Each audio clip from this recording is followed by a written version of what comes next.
Еще один такой неприятный вопрос, который задел премьер-министр, называя, сколько это стоит.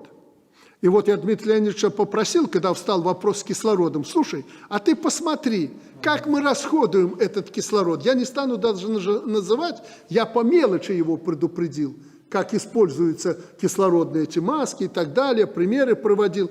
Он говорит, Александр, у нас есть еще помоднее примеры. Я не хочу о них говорить. Поэтому я хочу, чтобы врачи, главные врачи, прежде всего, понимали, что кислород – это дело не дешевое. И то, что мы парализовали всю промышленность, которая нуждается в кислороде, и даже из оборонки забрали, чтобы в запасе, в резерве были, но летчик не может без кислорода летать. Надо же понимать, что это не дешевое удовольствие, поэтому надо экономить. Мужики, надо экономить и на СИЗах, средствах индивидуальной защиты. Я не говорю про лекарства, они стоят бешеные деньги.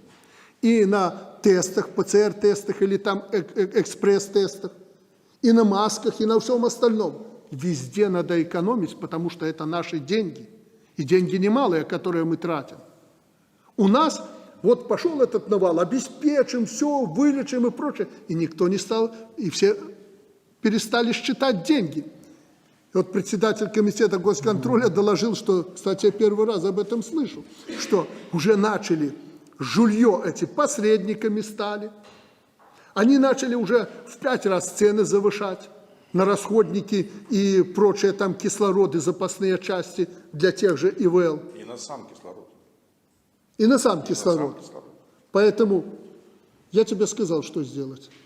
Надо экономить, надо считать деньги. Это деньги немалые.